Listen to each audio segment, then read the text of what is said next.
Welcome. इस बार हमारा topic है respiratory system. So let's outline this. Introduction. Respiratory system या इसे दूसरे नाम से कहें रेस्पिरेटरी अपैरेटस या वेंटिलेटरी सिस्टम, ये एक सिस्टम होता है of organs in bodies of living organisms जो कि गैस एक्सचेंज करने के काम आता है। सारे लिविंग ऑर्गेनिजम्स को उनके शरीर में मौजूद जो वेस्ट गैस है वो ट्रांसफ़र करके बाहर करनी होती है, और जो यूज़फुल गैस है उनकी बॉडी के लिए वो उनको अपने अंदर डिफ्यूज़ करनी होती है। तो इस प्रोसेस को करवाने के लिए उनकी बॉडी में एक सिस्टम होता है जिसे कहते हैं रेस्पिरेटरी सिस्टम, जो कि गैस एक्सचेंज करने का काम करता है।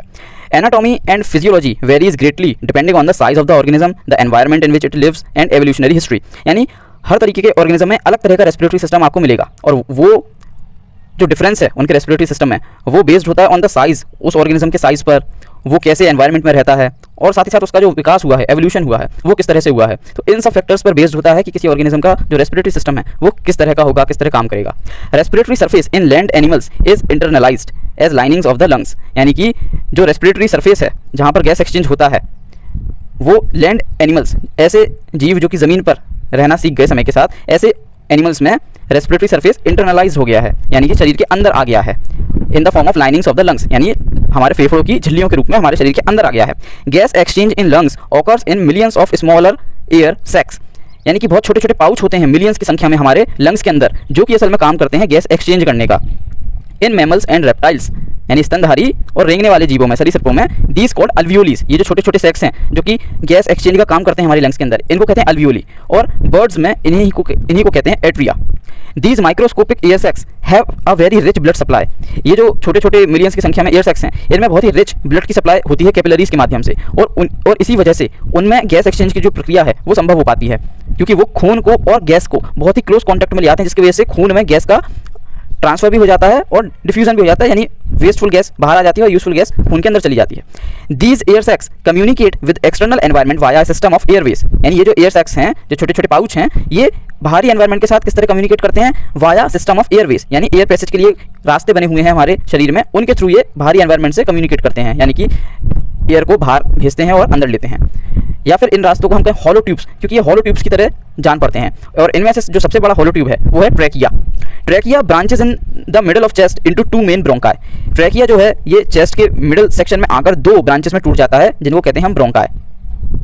Bronchi enters the lungs, bronchi lungs में एंटर करता है, where they branch into progressively narrower secondary and tertiary bronchi.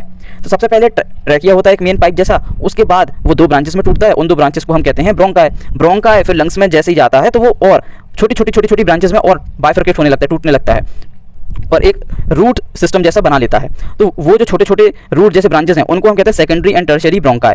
That branch into numerous smaller tubes, जिनको कहते हैं ब्रोंकियोल्स। और बर्ड्स में इन्हीं ब्रोंकियोल्स को कहते हैं para bronchi. It is the bronchioles और para bronchi that generally open into the microscopic alveoli. सबसे पहले ट्रैकिया ब्रांच हुआ ब्रोंकाई में, ब्रोंकाई फर्दर बाइफरकेट होते गए और छोटे छोटे स्मॉलर ट्यूब्स बनाए जिनको ब्रोंकियोल्स बोलते हैं। फिर ब्रोंकियोल्स फाइनली एंड में जाकर वो जो छोटे छोटे मिलियंस ऑफ पाउच थे, सेक्स थे, जो कि असल में गैस ट्रांसफर का काम करते हैं, जिनको हम कहते हैं अल्वियोली, तो उनसे जाकर कौन कनेक्ट होता है, ये bronchioles. Air has to be pumped from the environment into the alveoli और atria by the process of breathing. यानी हवा को हमें पंप करना पड़ेगा from environment to the alveoli, ताकि वो गैस एक्सचेंज कर पाएं। और शरीर में यही प्रोसेस जो है उसे हम कहते हैं ब्रीथिंग। जो हम ब्रीथिंग करते हैं वो असल में एक प्रोसेस है जिससे हम एनवायरनमेंट से हवा लेकर हमारे अल्वियोली तक भेजते हैं। In most fish and a number of other aquatic animals the respiratory system consist of gills. ज़्यादातर जो एक्वेटिक एनिमल्स हैं उनमें आपको लंग्स की जगह गिल्स देखने को मिलेंगे, विच आर आइदर पार्शियली और कंप्लीटली एक्सटर्नल ऑर्गन्स बाथेड इन वाटरी एनवायरनमेंट, यानी पानी में डूबे हुए रहते हैं। और ये गिल्स में कुछ स्पेशल सेल्स होते हैं जो कि पानी में घुली हुई ऑक्सीजन को भी अपने अंदर डिफ्यूज़ कर लेते हैं और जो वेस्टफुल गैस है उसको बाहर निकाल लेते हैं, यानी गैस एक्सचेंज की प्रोसेस एक्वेटिक एनिमल्स में ज़्यादातर गिल्स जो होते हैं वो करवाते हैं। इंसेक्ट्स में अगर हम देखें रेस्पिरेटरी सिस्टम तो बहुत ही सिंपल होता है वो एनाटॉमिकल फीचर्स के मामले में। और एम्फीबियंस में तो जो उनकी स्किन होती है वो भी एक रोल अदा करती है गैस एक्सचेंज की प्रोसेस में। Plants have respiratory systems but the directionality of gas exchange can be opposite to that in animals. यानी प्लांट्स में भी रेस्पिरेटरी सिस्टम होता है, पर उनकी जो गैस एक्सचेंज करने की प्रोसेस है वो एनिमल से उल्टी होती है। हम लोग ऑक्सीजन को एब्जॉर्ब करवाते हैं हमारे शरीर में, कार्बन डाइऑक्साइड को निकलवाते हैं, पर प्लांट्स में उल्टा होता है, वो कार्बन डाइऑक्साइड को एब्जॉर्ब करते हैं और ऑक्सीजन को निकलवाते हैं। The respiratory system in plants includes anatomical features such as stomata. Plants में गैस एक्सचेंज के लिए स्ट्रक्चर्स होते हैं जिनको कहते हैं स्टोमाटा, और ये प्लांट्स के वेरियस पार्ट्स में पाए जा सकते हैं। इसके बाद हम फोकस करेंगे हमारे रेस्पिरेटरी सिस्टम पर, यानी ह्यूमन रेस्पिरेटरी सिस्टम पर। तो वो कुछ इस तरह का दिखता है जैसा आपको पिक्चर में दिख रहा है। नोज, देन उसके बाद नेसोफेरिंग्स, मुंह से oropharynx, then laryngopharynx, then larynx, then trachea, trachea branch हुआ ब्रोंका में, फिर ब्रोंकाई फर्दर ब्रांच होता है ब्रोंक्यूल्स में, वो मिलियंस ऑफ ब्रोंक्यूल्स आते हैं, फिर मिलियंस ऑफ एल्वियोलीज में कनेक्ट होते हैं। ये जो आपको छोटी सी पिक दिख रही है लेफ्ट हैंड साइड में, ये जो गोल गोल गोल गोल दिख रहे हैं आपको, ये हैं ब्रोंक्यूल्स। इनके ऊपर आसपास बहुत सारी कैपिलरीज जुड़ी हुई होती हैं जिनसे गैस एक्सचेंज की प्रोसेस हो पाती है आसानी से।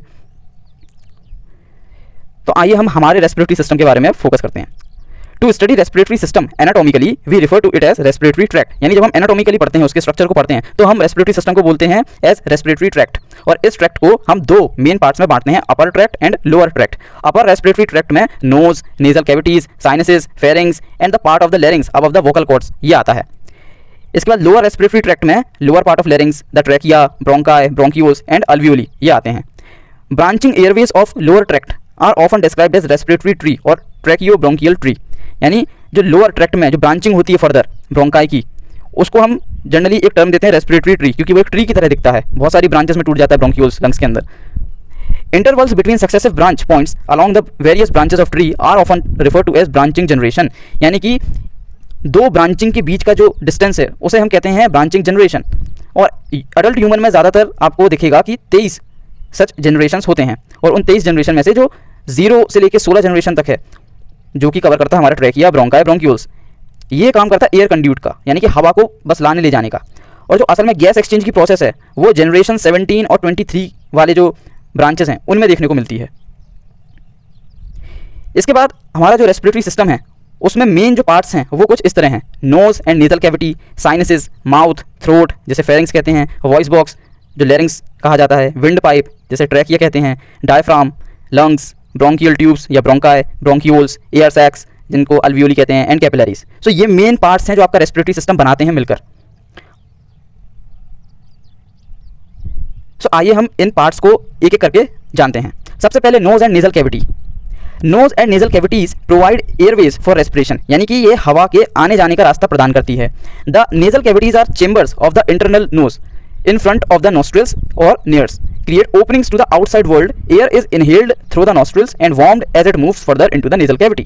यानी कि ये एक तरह का ओपनिंग का काम करती है कि हमारे शरीर के अंदर जो एयर है और जो एनवायरनमेंट में एयर है उसके बीच एक ओपनिंग का काम करते हैं हमारी नेजल कैविटी। हमारे नोस्ट्रिल से हवा जैसे जैसे अंदर जाती है वो गर्म होती जाती है, यानी वार्म होती जाती है, जो कि रिक्वायर होता है रेस्पिरेशन के लिए। सो ये काम होता है नोज एंड नेजल कैविटी का। आप डायग्राम में देख सकते हैं, नोस्ट्रिल के माध्यम से हमारी जो एयर है वो अंदर जाती है नेजल कैविटी में, फिर ये जो superior turbinate, middle turbinate, inferior turbinate, इनके बीच से होती हुई जो एयर है वो जाती है नेसोफेरिंग्स में और फिर फर्दर नीचे जाती है आगे रेस्पिरेशन के लिए। इसके बाद है sinuses. Sinuses helps to regulate the temperature and humidity of the air you breathe in, as well as to lighten the bone structure of the head and to give tone to your voice. Sinuses क्या करते हैं, जो हम air को inhale करते हैं, breathe इन करते हैं, उसका टेम्परेचर और ह्यूमिडिटी यानी तापमान और आर्द्रता को कंट्रोल करने का काम साइनसेस करते हैं, और साथ ही साथ ये हमारी वॉइस को एक टोन भी देते हैं। पैरानेजल साइनसेस क्या होते हैं, ये 4 पेयर्ड एयर फिल्ड कैविटीज होती हैं, यानी खाली जगह होती है जिसमें हवा भरी हुई होती है, 4 होती हैं ये संख्या में पेयर्स में, जिनको कहते हैं पैरानेजल साइनसेस। और ये स्कल बोन में पाई जाती हैं, और जहाँ पर ये पाई जाती हैं, स्कल बोन के जिस हिस्से में पाई जाती हैं, इनका नाम उसी के आधार पर पड़ गया है, जैसे कि frontal sinus, ethmoidal sinus, sphenoidal sinus and maxillary sinus. So ये 4 होते हैं संख्या में, और ये टेम्परेचर और ह्यूमिडिटी ऑफ एयर को रेगुलेट करते हैं जो हम ब्रीथ इन करते हैं। इसके बाद है mouth. Mouth also known as the oral cavity is the secondary external opening of the respiratory tract. Mouth जिसे हम ओरल कैविटी भी कहते हैं, ये जो प्राइमरी ओपनिंग है हमारी रेस्पिरेटरी सिस्टम की वो है हमारे नॉस्ट्रिल्स, नोज कैविटी। उसके बाद जो सेकेंडरी ओपनिंग है हमारे रेस्पिरेटरी सिस्टम के लिए वो है हमारा माउथ। हमारे मुंह से भी हम सांस ले सकते हैं अंदर, तो ये भी एक तरह की ओपनिंग का काम करता है हमारे रेस्पिरेशन के लिए। Most normal breathing takes place through nasal cavity, but the oral cavity can be used to supplement और replace the nasal cavity functions when needed. कई बार कई सिचुएशन में हमें नाक से प्रॉपर एयर नहीं मिल पा रही होती है या जरूरत के अकॉर्डिंग नहीं मिल पा रही, उस समय हम एज अ सप्लीमेंट या नेजल कैविटी को रिप्लेस करते हुए हम अपने माउथ से ब्रीथिंग की प्रोसेस को कर सकते हैं।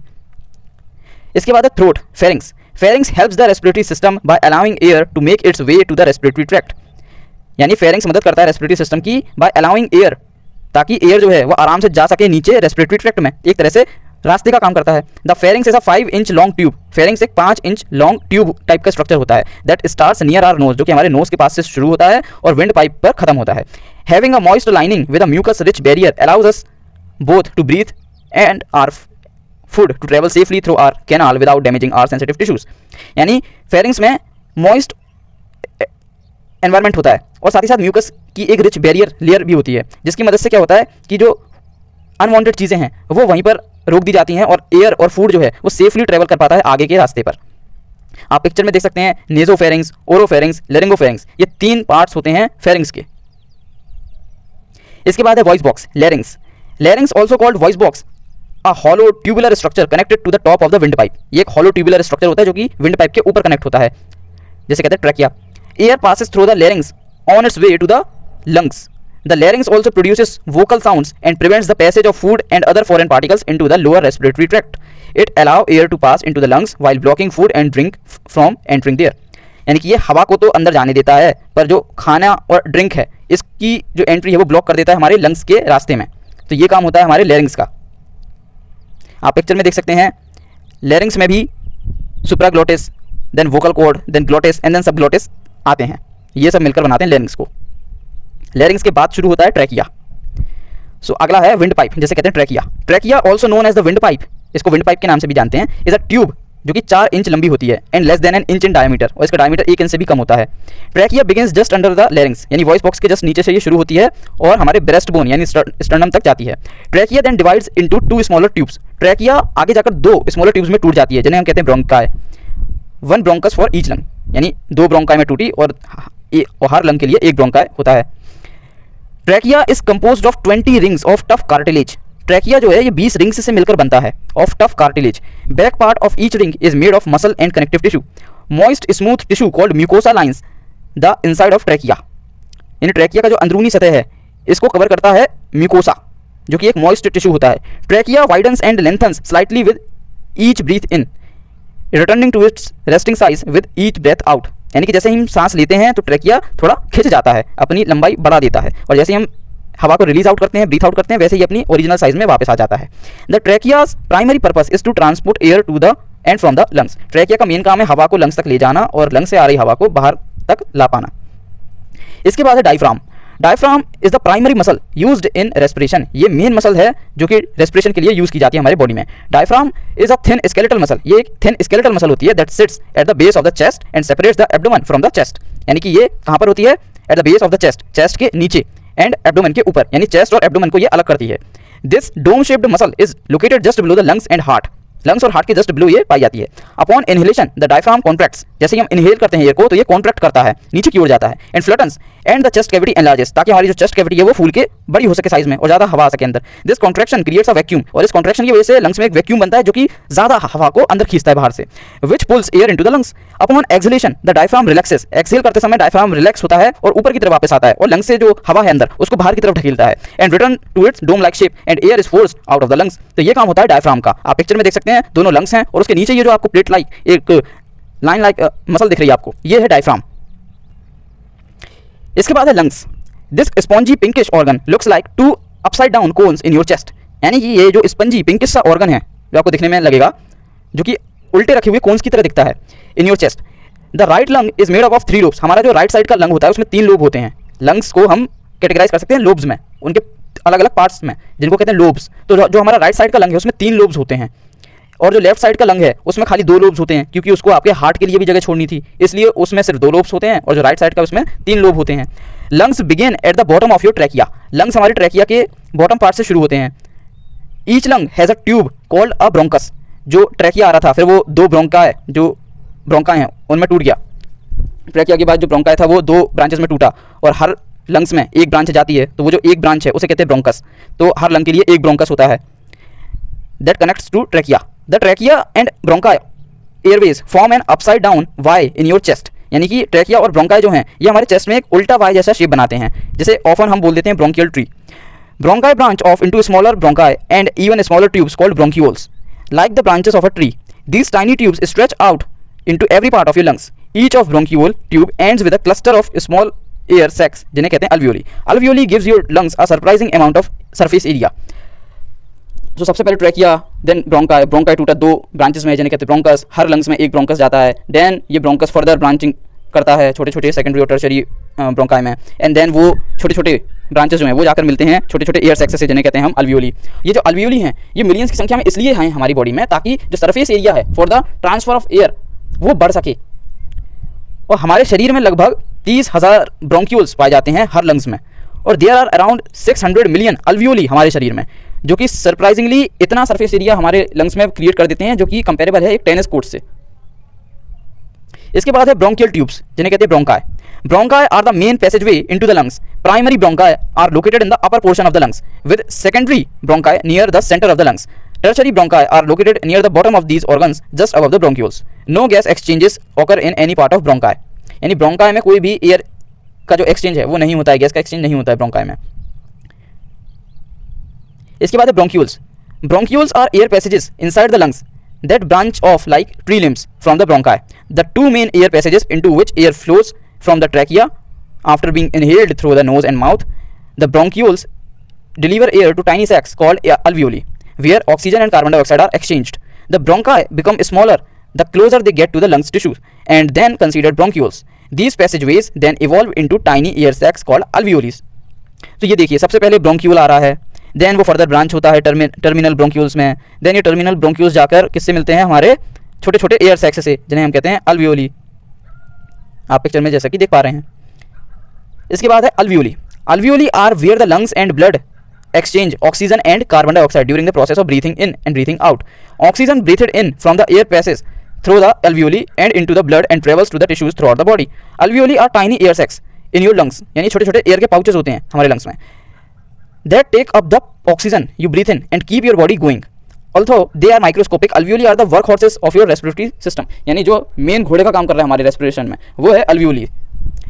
When you breathe in, the alveoli expand to take in oxygen. जब हम breathe in करते हैं, अंदर सांस लेते हैं, तो alveoli expand हो जाता है ताकि ज़्यादा ऑक्सीजन अपने अंदर ले सके. When you breathe out, the alveoli shrink to expel carbon dioxide. जैसे ही हम सांस को छोड़ते हैं तो alveoli contract करता है ताकि जो कार्बन डाइऑक्साइड अंदर भरी हुई है उसको एक्सपेल कर सके, बाहर निकाल सके. These tiny alveoli structure taken all together form a very large surface area to do work of your breathing, both when you are at rest and when you are exercising. Alveoli are the center of your respiratory system's gas exchange. यानी main जो gas exchange का point है हमारे respiration में वो है alveoli. इसके बाद है capillaries. As incoming air moves through blood vessels, जिन्हें कहते हैं capillaries, in the alveoli walls your blood takes the oxygen from the alveoli and gives off carbon dioxide to the alveoli. Walls of the alveoli share a membrane with the capillaries.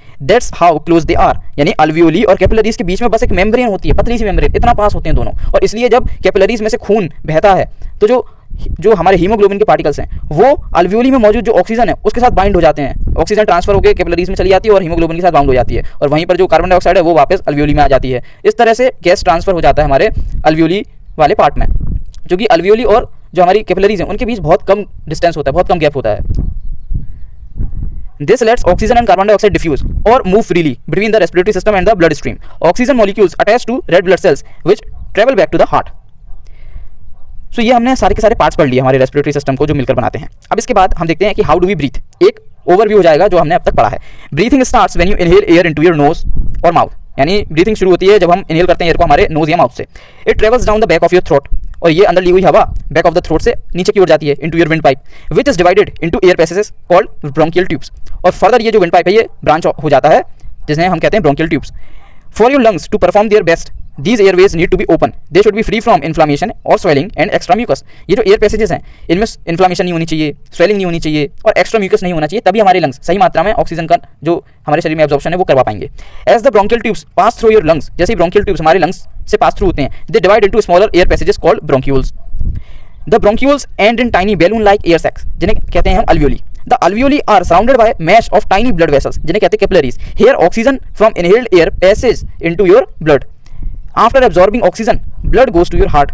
Your heart then pumps it through your body to cells of your tissues and organs. As the cells use the oxygen, they make carbon dioxide that goes into your blood. Your blood then carries the carbon dioxide back to your lungs, where it removed from your body and when you exhale. इसके बाद inhalation and exhalation. Inhalation and exhalation are how your body brings in oxygen and gets rid of carbon dioxide. The process gets help from a large dome-shaped muscles under your lungs called diaphragm. यानी कि inhalation और exhalation की मदद से ही हमारा शरीर जो है वो मुक्ति पाता है कार्बन डाइऑक्साइड से, और इसमें मदद करता है एक डोम शेप्ड मसल जिसे कहते हैं diaphragm. When you breathe in your diaphragm pulls down. जब हम सांस अंदर लेते हैं तो हमारा डायफ्राम नीचे की तरफ जाता है, यानी कॉन्ट्रैक्ट होता है, खिंचता है, जिसकी वजह से हमारा जो लंग्स हैं उनमें एक वैक्यूम क्रिएट होता है, जिसकी वजह से वो ज़्यादा एयर अपने अंदर खींच पाते हैं. इसका अपोजिट होता है जब हम एक्सेल करते हैं. जब हम एक्सेल करते हैं तो डायफ्राम जो है वो रिलैक्स होता है, ऊपर की तरफ आता है वापस, और हमारे लंग्स को एक तरह से ढकेलता है, जिससे जो अंदर मौजूद एयर है वो बाहर की तरफ पुश होती है, और इस तरह से कार्बन डाइऑक्साइड बाहर जाता है.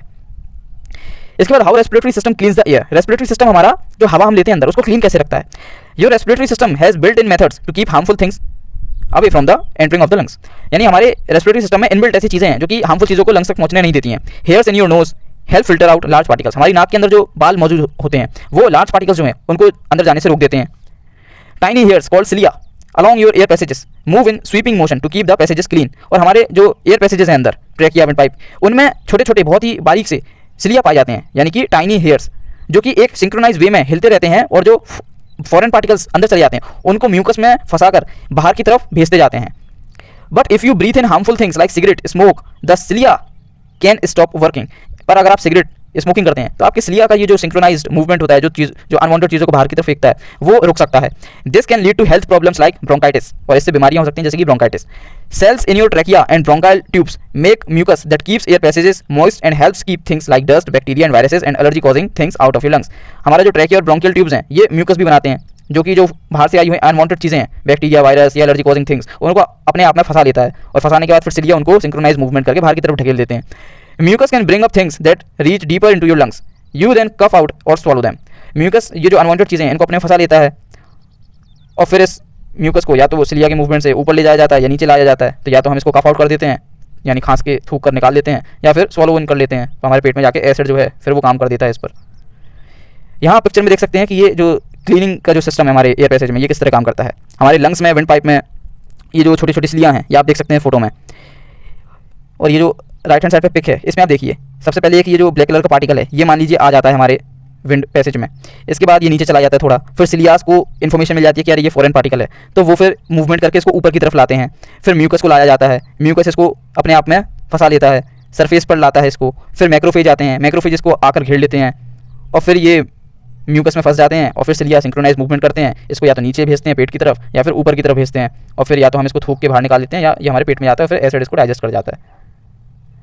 इसके बाद है conditions affect the respiratory system. हमारे रेस्पिरेटरी सिस्टम को कौन कौन सी कंडीशन है जो अफेक्ट करती हैं।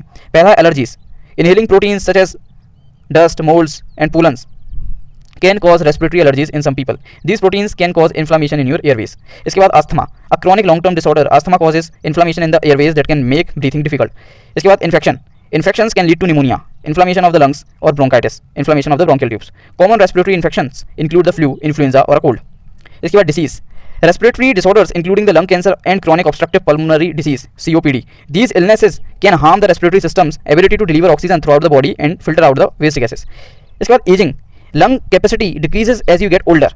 इसके बाद damage to the respiratory system can cause breathing problems. तो ये सारे फैक्टर्स हैं जो कि अफेक्ट करते हैं हमारे रेस्पिरेटरी सिस्टम को। Allergies, asthma, infections, diseases, aging and damage. इसके बाद जो कॉमन डिसीजेज हैं रेस्पिरेटरी सिस्टम से जुड़ी हुई वो देखते हैं। सबसे पहले asthma, your airways narrow and make too much mucus, तब हो जाता है अस्थमा क्योंकि प्रॉपर एयर ही नहीं जा पाती अंदर। इसके बाद है bronchitis, inflammation and infection make your bronchial walls thicker. जब हमारी ब्रोंकाइल वॉल्स जो है वो बहुत थिकर हो जाती हैं तब हमें हो जाता है ब्रोंकाइटिस। इसके बाद है chronic obstructive pulmonary disease COPD, the long term condition gets worse over time, it includes bronchitis and emphysema. इसके बाद है pneumonia, and infection causes inflammation in your alveoli, alveoli में इन्फ्लामेशन हो जाता है जिसकी वजह से वो लिक्विड से भर जाता है, फ्लूइड से भर जाता है, और जिसकी वजह से प्रॉपर जो गैस ट्रांसफर है वो नहीं हो पाता है। Tuberculosis, a bacterium causes this dangerous infection, it usually affects your lungs but might also involve your kidney, spine और brain. Lung cancer, cells in your lung change and grow into a tumour, this often happens because of smoking और other chemicals you have breathed in. Cystic fibrosis, this disease is caused by a problem in your genes and gets worsen over time, it causes lung infections that don't go away. इसके बाद है pleural effusion, too much fluid builds up between the tissues that line your lungs and chest. इसके बाद idiopathic pulmonary fibrosis, your lung tissue becomes scarred and can't work the way it should, यानी हमारे lungs के जो tissues हैं उनमें घाव हो जाते हैं और फिर वो उस तरह काम नहीं कर पाते जिस तरह उनको करना चाहिए। देन है sarcoidosis, tiny clumps of inflammatory cells called granulomas form often in your lungs and lymph nodes. So ये कुछ बीमारियां हैं जो कॉमनली पाई जाती हैं रेस्पिरेटरी सिस्टम में। How to keep my respiratory system healthy, मैं अपने रेस्पिरेटरी सिस्टम को हेल्थी कैसे रखूँ। सो इसके लिए avoid pollutants that can damage your Airways including second hand smoke, chemicals and radon जो गैस होती है एक रेडियोएक्टिव गैस जो कि कैंसर कर सकती है। तो ऐसे केमिकल्स को हमारे बॉडी में जाने ही मत दो, मास्क लगाओ या ऐसी जगहों पर जाओ ही मत जहाँ पे पॉल्यूटेंट्स हैं बहुत ज़्यादा। Wear a mask if you are expose to fumes, dust और other types of pollutants for any reason. इसके बाद अवॉइड स्मोकिंग योरसेल्फ, अपने आप ही स्मोकिंग को छोड़ दो, स्मोक करोगे तो रेस्पिरेटरी सिस्टम आपका डैमेज होगा ही। इसके बाद है eat a healthy diet with lots of fruits and vegetables and drink water to stay hydrated. यानी अच्छे से फल फ्रूट खाओ, पानी खूब पियो ताकि आपका रेस्पिरेटरी सिस्टम हेल्थी रहे, हाइड्रेटेड रहे। Exercise regularly to keep your lungs healthy, हमें एक्सरसाइजेस करनी चाहिए, लंग्स वाली जो एक्सरसाइजेज हैं वो करनी चाहिए ताकि हमारा रेस्पिरेटरी सिस्टम अच्छे से काम करता रहे। Prevent infections bye washing your hands often and getting a flu vaccine each year, यानी अपने हाथों को समय समय पर धोते रहें ताकि हमारे रेस्पिरेटरी सिस्टम में, हमारे नेजल कैविटी या ओरल कैविटी के द्वारा कोई अनवांटेड चीज़, वायरस, बैक्टीरिया ना चला जाए जिसकी वजह से फर्दर कॉम्प्लिकेशंस हो। तो ये कुछ तरीके जिनसे हम रेस्पिरेटरी सिस्टम को हेल्थी रख सकते हैं। सो यहाँ हमने सब कुछ डिस्कस किया रेस्पिरेटरी सिस्टम के बारे में, and we have just outline respiratory system. I hope video आपको इन्फॉर्मेटिव लगा हो। अगर वीडियो अच्छा लगा तो वीडियो को लाइक कीजिए, शेयर करिए और चैनल को सब्सक्राइब जरूर करिए। वीडियो देखने के लिए थैंक यू।